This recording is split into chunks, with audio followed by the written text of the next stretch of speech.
என்று நினைக்கவில்லை. அதே நேரத்தில் மனிதநேய மக்கள் கட்சியை நாங்கள் இந்த கூட்டணியில் அழைப்பதற்கு உங்களுக்கு எதுவும் ஆட்சேபனை இருக்கிறதா என்று எங்களிடத்தில் கேட்கப்பட்டது. எங்களை பொறுத்த வரைக்கும் எந்த கட்சியோடும் அதிலையும் ஒத்த கருத்தில் ஒரு கொள்கையில் உள்ள கட்சிகளோடு இணைந்து பணியாற்றுவதில் எங்களுக்கு எந்த ஆட்சேபனையும் இல்லை என்பதை நாங்கள் தெளிவாக தெரிவித்தோம். மனிதநேய மக்கள் கட்சி இன்னும் சொல்ல போனால் இங்கே திமுகவினுடைய கூட்டணியில் வருவதனால் சிறுபான்மை சமூகத்தினுடைய வாக்குகள் ஒருமுகப்படுத்துவதற்கு அது வாய்ப்பாக இருக்கும் என்று சொன்னால் அதை நாங்கள் வரவேற்கிறோம். அப்படி வருவதுதான் சரியாக இருக்க முடியும் என்கிற கருத்தையும் நாங்கள் அழுத்தமாக தெரிவித்தோம். இல்லை, இப்போ எனக்கு என்ன கேள்வி எழுதுனா, ஒற்ற கருத்துடைய கருத்து நீங்கள் ஒரு அமைப்புகளுடைய பிரதிநிதியாக மனிதநேய மக்கள் கட்சியும் எஸ்டிபியும் மற்ற இந்திய யூனியன் முஸ்லீம் லீக் இருக்கிறாங்க. அப்படி இருக்கும்போது அந்த கூட்டணிக்கு வலுதானே சேரும். அப்படி இருக்கும்போது இவ்வளவு காலமும் நீங்க இருக்கும்போது உங்களுக்குள்ள இப்போ கூட்டணி அமைச்ச இந்திய யூனியன் முஸ்லீம் லீக்குடைய காதர் மெய்தீனோ திரு ஜவாஹிருல்லாவோ திரு பாக்கவியோ ஸ்டாலினோ உட்கார்ந்து ஒரு நல்ல ஒரு செட்டில்மெண்ட்டுக்கு வர முடியாம இவ்வளவு காலம் வெளியே தள்ள அதுதான் அல்லது என்ன என்ன உள் கருத்து இருக்கிறங்கிறதா கேட்கிறேன். அதை அவங்க தான் வெளிப்படுத்தணும். இல்லை, அவங்க பேசியிருக்கலாமே, ஏன் பேசல அல்லது ஏன் உங்களை வெளியிட்டாங்க, இல்லை ஒருவேளை நீங்க வெளியே போனா அவங்க நல்லது நினைச்சாங்களா, இல்லது திமுக தலைமை உங்களை உதறிச்சா, இந்த மாதிரி யூகமான கேள்விகள் அனுமானங்களுக்கு என்ன பதில் சொல்ல முடியும்? திமுக தரப்பில் எங்களிடத்தில் சொல்லப்பட்டது, நாங்கள் ஒரு 10 சீட்டுகள் என்பது தான் நாங்கள் கூட்டணி கட்சிகளுக்கு சிறுபான்மை சமூகத்தை சார்ந்த கட்சிகளுக்கு என்று நாங்கள் தீர்மானித்தோம். அது 2 கட்சிகளுக்கும் நாங்கள் கொடுத்து விட்ட காரணத்தினால் எங்கள் தரப்பிலிருந்து நாங்கள் ஒரு சீட்டை உங்களுக்கு தருகிறோம். அதே நேரத்தில் முஸ்லீம் லீக்கிடமிருந்தும் மனிதநேய மக்கள் கட்சியிடமிருந்தும் ஒரு சீட்டை நாங்கள் பெற்று உங்களுக்கு தருகிறோம் என்று சொன்னார்கள். அதற்கான முயற்சிகளை மேற்கொண்டார்கள். அது எங்களுக்கு தெரியும். இப்போ நீங்கள் குறிப்பாக எத்தனை தொகுதிகளை கேட்டீங்க, என்னென்ன தொகுதிகளை கேட்டீங்க? இப்போ நான் ஏற்கனவே சொன்ன மாதிரி அதில் என்ன நடந்துச்சுங்கிறத விளக்கமாக சொல்லுங்களேன். பொதுவாக நாங்கள் ஒரு தொகுதி பட்டியலை நாங்கள் அளித்திருந்தோம். முதலாவது நாங்கள் பேச ஆரம்பித்து எங்களது கூட்டணி தொகுதி பட்டியலை ஒரு 12 தொகுதிகளுக்கான பட்டியலை நாங்கள் கொடுத்திருந்தோம். அந்த 12 தொகுதிகளுக்கான பட்டியல் என்பது 12 தொகுதிகளை கேட்கிறோம் என்பது அர்த்தமல்ல. இந்த தொகுதிகளுக்கு உள்ளே இருந்து எங்களுக்கு தொகுதிகள் ஒதுக்க வேண்டும் என்பதற்காக நாங்கள் கொடுத்த பட்டியல் அது.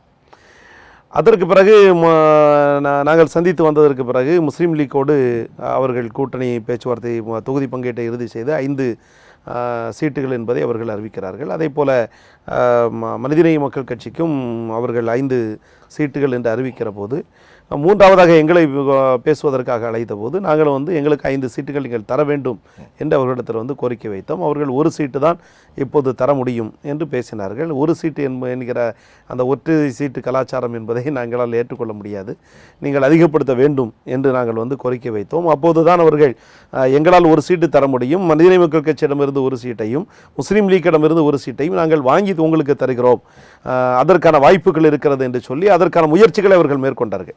சில பொதுவான நபர்கள் மூலமாக திமுகவினுடைய தலைவர்கள் முஸ்லீம் லீக் அலுவலகத்திற்கும் அதே போல் மனிதநேய மக்கள் கட்சி அலுவலகத்திற்கும் சில தூதர்களை அவர்கள் அனுப்பி அவர்களோடு பேச்சுவார்த்தைகள் நடத்தினார்கள். ஆனால் அவர்கள் அந்த 1 சீட்டை திரும்ப எஸ்டிபிஐ கட்சிக்காக 1 சீட்டை கொடுப்பதற்கு அந்த 2 கட்சிகளும் தயாராக இல்லாத நிலையில் அந்த பேச்சுவார்த்தையை தொடர முடியாமல் போனது. யார் அந்த 2 கொடுக்க தயாராக இல்லைன்னு சொல்றீங்க? மனிதநேய மக்கள் கட்சியும் முஸ்லீம் லீக்கிடம் இருந்து ஒவ்வொரு சீட்டுகளை திரும்ப வாங்குவதற்காக திமுக முயற்சி மேற்கொண்டது. அவங்க கொடுக்க தயாரா இல்லை, அவங்க கொடுப்பதற்கு நம்ம இப்படி எடுத்துக்கலாம்.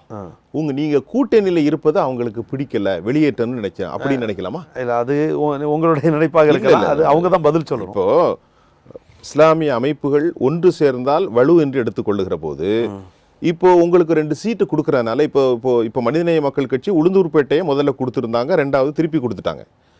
எதிர்பார்த்ததை விட அதிகமான சீட்டுகள் இந்திய யூனியன் முஸ்லீம் லீக்கு கொடுக்கப்பட்டிருக்கிறது. 3 சீட்டு தான், அவங்க 12 சீட்டு கேட்டாலும் சொல்லப்பட்டது.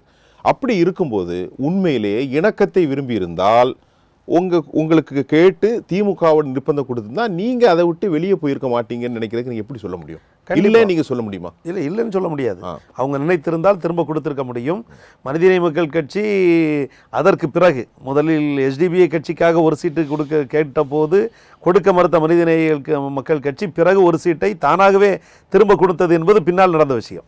நினைத்திருந்தால் எஸ்டிபிஐ கட்சி இந்த அணியோடு இருப்பதை உறுதி செய்திருக்க முடியும். சரி, அப்படின்னா நீங்க அரசியல் தான் செய்றீங்களே தவிர ஒரு சமூக அமைப்பு இருந்தாலும் உங்கள்கிட்ட ஒற்றுமை இல்லை, அப்படிதானே பார்க்க முடியுது? அது அந்த கட்சியினுடைய தலைவர்களிடத்தில் கேட்க அந்த கட்சின்னு கேட்கல. பொதுவாக நீங்க இஸ்லாமிய சமூகத்திற்காக போராளிகளாக இருந்தாலும் கூட ஒவ்வொருவரும் தங்களுக்கான நிலைப்பாட்டை உறுதி செய்வதற்காகத்தான் இருக்கிறார்கள். நீங்க சொன்ன கருத்தை பார்க்கும்போது விட்டு கொடுக்கக்கூடிய மனப்பான்மை அப்படித்தானே முடிவுக்கு வர முடியும். இந்த கூட்டணி பேச்சுவார்த்தையில் மனிதநேய மக்கள் கட்சி கூட்டணிக்கு வருவதை எஸ்டிபிஐ கட்சி வரவேற்கிறது. அதற்கான முயற்சிகளையும் நாங்கள் மேற்கொள்கிறோம்.